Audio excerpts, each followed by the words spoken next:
नमस्कार। आज हम बात करेंगे कि श्रीमद् भागवत कथा की तैयारी कैसे करें, क्योंकि मैं 2011 में भागवत पढ़ा था। 2 साल रह कर के वृंदावन में, इसी वृंदावन में यहीं पे। तो जो है कि है क्या कि मैं रहता था उस समय गोवर्धन में, श्री लक्ष्मी नारायण मंदिर में रहता था, सेवा देता था। और फिर वहाँ जो है कि संतोष भाई जी थे उड़ीसा के, उनसे मैं पढ़ता था। और फिर मैं वहाँ से फिर श्री कृष्ण आश्रम चला गया जो गोवर्धन में ही है। और गोवर्धन में फिर मैं वहाँ साल और भर तक वहाँ रहा। फिर वहाँ से फिर मैं ये छठीग्रा मार्ग आ गया लक्ष्मी नारायण श्री नवल किशोर महाराज जी के पास में, और श्री नवल किशोर आश्रम। फिर वहाँ रह के मैं फिर गीता का प्रतियोगिता वगैरह, व्याकरण वगैरह की प्रतियोगिता वगैरह ये सब भी दिया था, और वहीं रह के मैंने अध्ययन किया था। तो कैसे तैयारी करें, लोग जानते नहीं हैं। देखिए, सबसे पहले क्या है कि आप जो गीता प्रेस के दोनों खंड आते हैं उनको आप ले लें, हिंदी सहित, और उनको आप जो है कि पूरे को पढ़ जाएं अच्छे से कम 2 बार 3 बार आप पढ़ जाएं। और जो है कि पढ़ने के बाद से जो है कि आपको ये अनुभव हो जाएगा कि जो है कि मतलब कथाओं का क्रम क्या है, क्रम चलता कैसे है। तो पढ़ने के बाद फिर किसी कथावाचक का मैं प्रेफर करूँगा आप पराशर जी का सुने, क्योंकि उनकी कथा में अन्य जो है कि जो कथाएं होती हैं या दुनियादारी की बातें, वो चीज़ें सब नहीं होती हैं। तो आप जो है कि पराशर जी की पूरी अच्छे से कथा सुने। तो जब आप सुनेंगे तो आपको पता चल जाएगा कि जो है कि कथाओं में क्या क्रम क्या है। क्योंकि आप पहले मूल पाठ, पहले अर्थ सहित आप गीता प्रेस की दोनों खंड पढ़ चुके हैं, प्रथम खंड और द्वितीय खंड। तो आपको एक क्रम पता चल जाएगा कि हमको कैसे पढ़ना चाहिए, कैसे कथा का क्रम क्या है। जैसे कि प्रथम दिन की कथा कहाँ से प्रारंभ हुई, कहाँ विराम ली, द्वितीय दिन की कथा कहाँ से प्रारंभ हुई, कहाँ से विराम ली। तो ये पूरे 7 दिन की कथाओं का जो है कि प्रारंभ और विराम आपको जो है अच्छे से पता चल जाएगा। ये कर लें। उसके बाद से आप क्या करें कि जो है कि जो मूल होती है, तो अगर आपके पास समय है तो पूरा मूल पढ़ लें, क्योंकि मैं तो पूरा 18,000 जो मूल है छोटी वाली, उसमें 18,000 श्लोक नहीं हैं। आपको मैं बता दूं, जो गीता प्रेस की उसमें 18,000 से भी ज़्यादा श्लोक हैं, क्योंकि इधर भी महात्म्य दिया हुआ है, लास्ट में भी महात्म्य है श्रीमद् भागवत महापुराण का, तो दोनों ओर महात्म्य है। तो होता क्या है कि 18,000 तो केवल मूल हो गया, जो है कि नारायण नमस्कृतम नरम चुब, यहाँ से लेकर के फिर लास्ट तक। तो ये चीज़ जो है कि 18,000 नहीं है, 18,000 से ज़्यादा है। मुझे लगता है कि शायद 19 साढ़े 19,000 हैं पूरे जो है कि गीता प्रेस का। कितना मैं गिना नहीं, लेकिन 18,000 से ज़्यादा है। तो मैंने पूरा पढ़ा था, क्योंकि हम लोग प्रतिदिन एक अध्याय पढ़ते थे, और फिर जा कर के जो है कि पूरा ख़त्म हो गया था। साल क्या 13-14 महीने लगे थे, 1 साल 2-3 महीने लगे थे हम लोगों को पढ़ने में। और छोटा था मैं उस समय, पढ़ने में मेरी रुचि भी थी और बहुत। तो आप ये पढ़ लें पहले। उसके बाद से आप किसी कथावाचक की कथा खरीदें। बिहारी जी के मंदिर चले जाएं आप, और बिहारी जी के मंदिर के सामने ही जब आप निकलेंगे और बाएं साइड मुड़ेंगे तो बहुत बड़ा एक बुक स्टॉल है। वहाँ पे आपको जितने कथावाचक हैं सबकी बुकें आपको मिल जाएंगी। क्योंकि मैं जो भी रहता था मतलब वृंदावन में, तो जो भी बुक लेनी होती मैं वहीं जाता। आध्यात्मिक जितनी भी बुकें होती हैं सबसे अच्छा, और मतलब एक कहिए कि 10% या 20% वो डिस्काउंट भी देते हैं, तो आप वहाँ से बुकें परचेस कर सकते हैं। सबसे अच्छी ये रहेगी। अब आते हैं कि जो है कि कथाओं का पहले आप क्रम देखें। किसी कथावाचक की बुक लें, उसमें देखें उसने कथाओं का क्रम क्या चलाया है, कथाओं की क्रम कैसे चल रही है, उसको आप देख लें। उसको आप जो है कि याद कर लें, टिक लगा लें। ठीक वही चीज़ें आप जो है कि श्रीमद् भागवत में आए, और क्रम जो है कि आप अपना लिख लें। प्रथम दिन की कथा कहाँ से प्रारंभ होती है, कहाँ पे विराम लेती है, इस चीज़ को आप जो है कि ध्यान टिक लगा लें अर्थ सहित में। और फिर जो है कि देखें कि वो कथाओं का क्रम क्या चला है।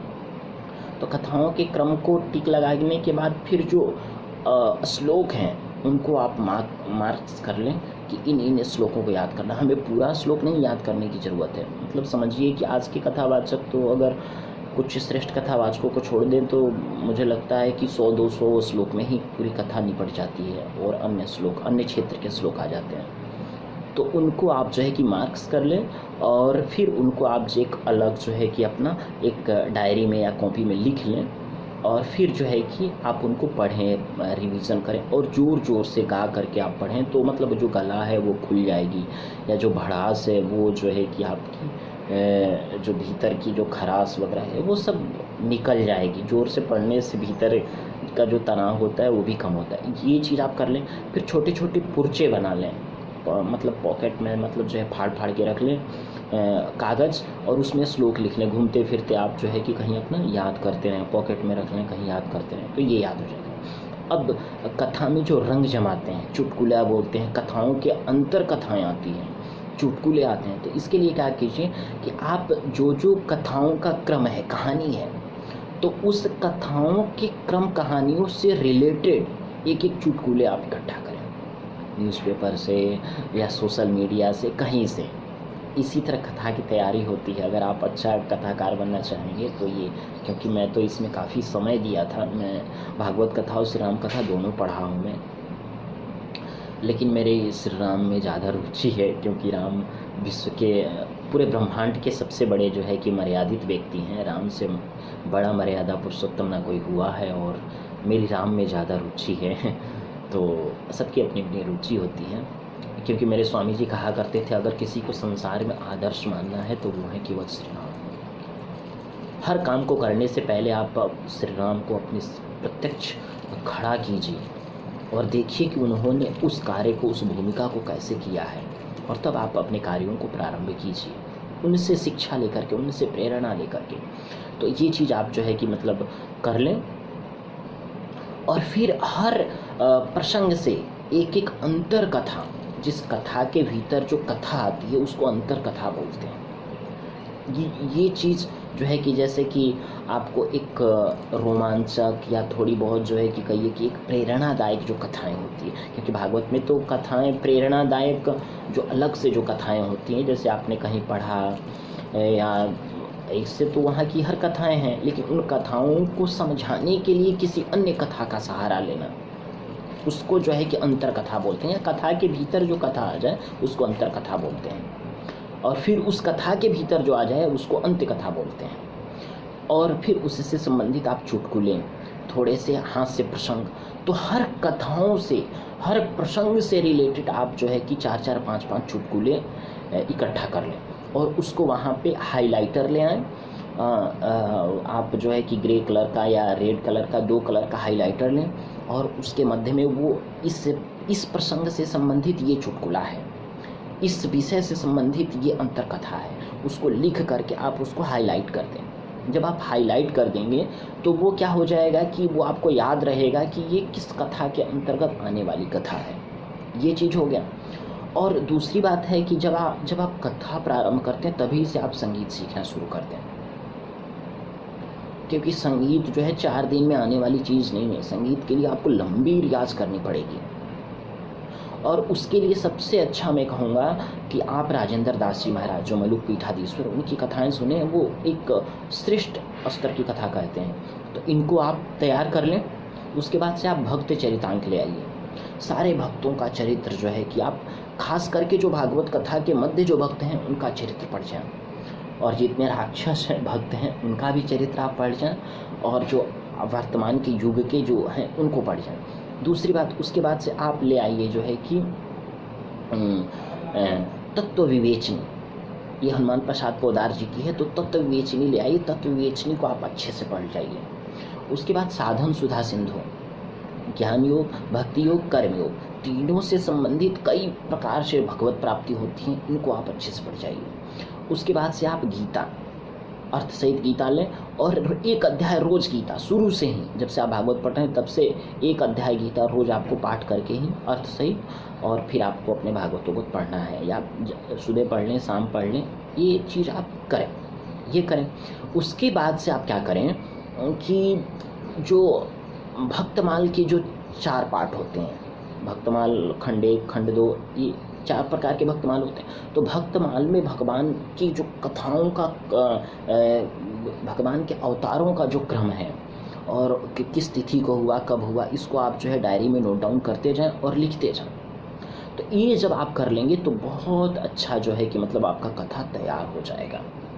और संगीत आप शुरू से ही सीखें और एक टाइम फिक्स कर लें कि मुझे संगीत जो है कि सुबह 1 घंटा देना है और शाम को 1 घंटा देना है, 2 घंटा मुझे संगीत को देना है। और क्या है, एक ही दिन आप ज़्यादा रियाज़ कर लेंगे ना तो पता चलेगा कि 5 दिन रियाज़ आप कर ही नहीं पाएंगे। तो इसीलिए आप रियाज़ जो है कि मतलब थोड़े समय करें लेकिन रोज़ करें, 1 घंटा सफिशिएंट है। और फिर अगर आपकी इच्छा हो तो शाम को भी कर लें, या तो फिर जो है कि मैं तो क्या करता था कि घूमने निकल जाता था। रात में हम लोग गोवर्धन परिक्रमा करते थे। मैं जितना दिन रहा हुआ उतना दिन आपको बता दूं, गोवर्धन महाराज की परिक्रमा मैंने बहुत की है, उनकी कृपा रही है। और या तो आपको जाना है तो फिर वहाँ राधा कुंड चले जाइए, वहाँ बैठे रहिए। मैं वहीं जाके बैठता था। अब तो वहाँ गंदगी हो गई है, पहले तो नहीं थी, अब तो घेर दिए हैं, बाड़ा बना दिए। तो वहाँ चले जाइए। या तो सबसे अच्छा मैं आपको कहूँगा कि अगर आप जा सकते हो सूर सरोवर, सूरदास जी की जहाँ समाधि, उधर जाके अपना बैठ के अपना पढ़ें। वहाँ जहाँ सूरश्याम गौशाला है उधर भी जाके, क्योंकि मैं वहाँ बहुत जाके बैठा हूँ, रहा हूँ। मेरा काफ़ी समय जो है वृंदावन में व्यतीत हुआ है और हो रहा है। तो ये चीज़ जो है कि मतलब आप ध्यान में रखें। और उसके बाद से जो है कि अपने जीवन में थोड़ा सा परिवर्तन ले आएं। थोड़ा सा जो है कि मतलब बोलते हैं ना कि आप अगर नहीं है तो आप जो है कि खुद से बैठ करके आप चिंतन मनन करें और अपने मन को ही कथा सुनाएं। और मैं तो जो आपको राधा कुंड है, राधा कुंड को कथा बहुत सुनाया, गोवर्धन महाराज, क्योंकि यहाँ जब आप लक्ष्मी नारायण के बगल में निकलेंगे तो पूज्य गया प्रसाद जी ने एक गोवर्धन भगवान को रखा था, और जब वो वृद्ध हो गए थे तो उसी की परिक्रमा करते, तो मैं उनको कथा बहुत सुनाया। और दूसरी बात, अपने रूम में ठाकुर जी गोपाल जी हैं मेरे, तो मैं अपने गोपाल जी को 11 पुराण सुना चुका हूँ। मैं 11 पुराण पढ़ा हूँ, तो उनको 11 पुराण सुना चुका हूँ पूरे, और उपनिषद सुना चुका हूँ, सब उन्हीं को मैंने सुनाया है, क्योंकि और कोई सुनने वाला नहीं था। और दूसरी बात, हो सके तो आप सूरश्याम सरोवर है वहाँ चले जाएं, वहाँ प्रकृति को कथा सुनाएं। मैं ये सब करता था क्योंकि फ्री रहता था, तो ऐसा आप करें। उसके बाद आप संध्या वंदन जरूर करें। गायत्री जो है कि जो वेद माता वेदस्य गायत्री दाता समर्थम किम धीरायते, तो आप गायत्री जरूर करें।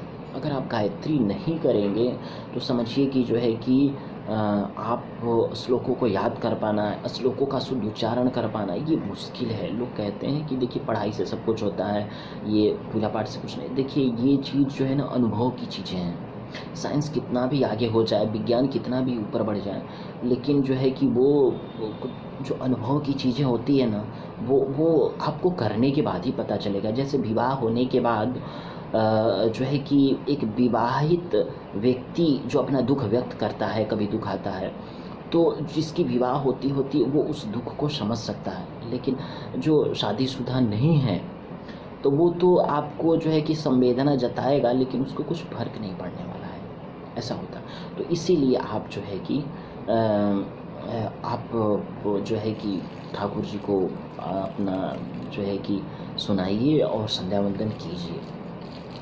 ये हो गई।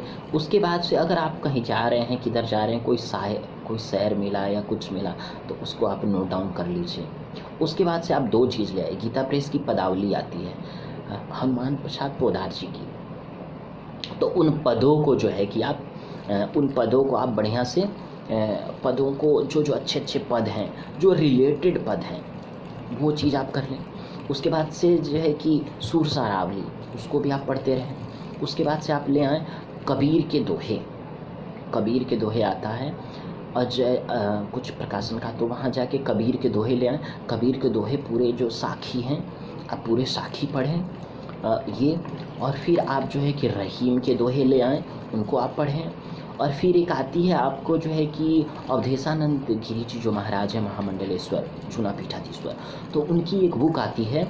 वो बुक है आपको जैसे अनमोल दोहे करके, तो उसमें सब जो है कि आपको जायसी के भी कुछ हैं, कुछ पद्मावत से भी हैं, कुछ कबीर के दोहे हैं, कुछ रहीम के हैं, कुछ आपके जो है कि तुलसीदास जी के हैं, ये सारी चीज़ें। उसके बाद से आप ले आइए रामचरितमानस, मध्यम साइज का अर्थ सहित, उसको आप पढ़ जाएं 2 बार, ये कर लें। तो क्योंकि जब आप उदाहरण देंगे, तो आप शास्त्रों का ही जब उदाहरण देंगे ना, तो कथा मज़ा आ जाएगा, पूरा रंग जो है कि बेहतर जम जाएगा, अच्छी कथा लगेगी आपकी, ये चीज़ कर लें। उसके बाद से आप क्या करें कि प्रसंग के अनुसार संगीत को जोड़ने की कृपा जो है कि तैयारी करें। जैसे जो प्रसंग चल रहा है, उसी प्रसंग से संबंधित आपका 2 पद हो। खासकर कथाओं में पद गाने की कोशिश कीजिए, क्योंकि पद के बिना कथाओं मज़ा नहीं आता। तो जो है कि आप जो है कि प्रसंग के अनुसार, जैसे कि मानिए विवाह का प्रसंग है, तो विवाह से संबंधित संगीत हो तो अच्छा लगता है। होता क्या है, जैसे काम है ना, जिस तरह का माहौल है उस तरह का आप जुड़ी हुई बातें कहेंगे ना, तो लोगों को ज़्यादा अच्छी लगती हैं, ये है।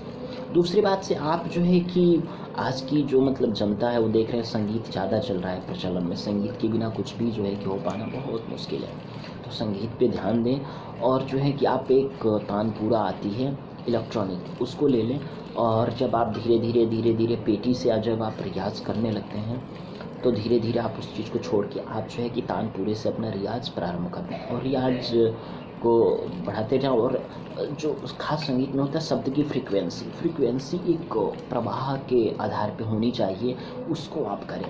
क्योंकि उससे क्या होगा ना कि आपका जो ये चीज़ है, ये मतलब बड़ा अच्छा हो जाएगा। और अस्थाई यंत्रा का खास ध्यान दें, और शुरू से ही बिगिनिंग से ही आप संगीत पे ध्यान दें, और गीता का एक एक अध्याय का अर्थ सहित पाठ करें। और देखिए, कथा 2-4 महीने में तैयार नहीं होती। आजकल तो जो है कि लोग सुने सुनाए कर देते हैं, आपको एक लंबा समय लगता है कथा तैयार करने में। हमें तो केवल भागवत जी को पढ़ने में 2 साल लगे थे, 2 साल 13-14 महीने लग गए थे। और बाद में सब अन्य शास्त्रों का अध्ययन, देखिए शास्त्रों का अध्ययन धीरे धीरे होता है, एक नहीं कि आप एक ही साथ जो है कि होता क्या है ना कथा में, जो देखिए होता क्या है, जितना आप पढ़े रहेंगे उतना ही आप बोलेंगे। हम उल्टी वही करते हैं जो हम खाते हैं। तो हम जो है कि हम पढ़े ही नहीं हैं, तो हम बोलेंगे क्या। आज बोलते हैं लोग 2.5 घंटे में कथा ख़त्म हो जाती है। तो आपके पास जितना शास्त्रों का ज्ञान होगा उतना ही आप बोलेंगे। और जो है कि कुछ जो है कि जो भारतीय दार्शनिक है, षड दर्शन हो गया, और प्रस्थान त्रयी पे अपना धीरे धीरे पकड़ बनाने की कोशिश करें। ब्रह्मसूत्र हो गया, आपको गीता हो गया, और उपनिषद हो गए, इनका थोड़ा बहुत अध्ययन कर लें। इस आदि में उपनिषद आती है, उसका कर लें। बृहदारण्यक को छंद को उपनिषद हो गया, उसको आप थोड़ा बहुत पढ़ लें। उसके बाद से क्या होता है कि आप जो है कि ये षड दर्शन, न्याय वैशेषिक मीमांसा, थोड़ा बहुत इनका जो है कि एक संक्षिप्त ये चीज़ कर लें। उसके बाद से पातंजल का योग दर्शन आता है, गीता प्रेस वाला, वो ले लें। या रामदेव बाबा की भी बुकें आती हैं, उसको भी ले लें। मैंने रामदेव बाबा जी की बुकें लिया था, उससे मैं जो है कि पढ़ा था। तो आप उसको ले कर के जो है कि मतलब पढ़ लें। तो ये चीज़ से मतलब आपकी कथा इतनी मजबूत हो जाए। क्योंकि मैं खुद कथा की तैयारी किया हूँ, और 1-2 साल नहीं, पूरे 6 साल कथा की तैयारी किया हूँ। 6 साल कथा की तैयारी किया। इतना समय कोई कथा में बहुत मुश्किल ही देता है, और ये चीज़ है। तो आप इस तरह से कथाओं का जो है कि मतलब तैयारी करें, तो आप एक बेहतर कथावाचक हो सकते हैं। मैं अगले सीरीज में हम श्री राम कथा की बात करेंगे। अभी हम श्रीमद् भागवत कथा की तैयारी कैसे करें, ये चीज़ हमने कहा। और जहाँ जो चीज़ मिले उसको आप ध्यान रखिए। या श्रेष्ठ कथावाचक कैसे बोलते हैं, कैसे कथा के चीज़ को मोड़ देते हैं, और सीधे किस प्रसंग से किस प्रसंग में आना है, ये चीज़ एक क्रम आप लिखे रहें। पहले दिन की कथा कहाँ विराम होगी, कैसे होगी, ये चीज़ होगी। और कभी जो होता है ना, जैसे आजकल के कथावाचक बोलते हैं, मैं तो ये दीवानी हो गई, वो चीज़, ये सब ना, आप एक मर्यादा में रह करके व्यासपीठ की मर्यादा को बनाए रखें, और इस तरह से कथा कहें, तो बड़ा सुंदर लगेगा कथा। और अपने होता है ना, और चरित्र को मजबूत रखें। लोग जो है ना प्रतिष्ठा चाहते हैं, तो जो है कि जो प्रतिष्ठा है ना वो वृक्ष है, प्रतिष्ठा जो है छांव है, लेकिन जो चरित्र है ना वो वृक्ष है। तो वृक्ष जब आपका मजबूत होगा ना, तो प्रतिष्ठा रूपी छांव स्वयं ही मिलेगी। तो चरित्रवान होने की खास कोशिश करें, क्योंकि हमारे जो चरित्र है ना, वो बिना देखे हमें अच्छे होने का प्रमाण दे देता है। तो आप इस चीज़ का ध्यान रखें। जय श्री कृष्ण।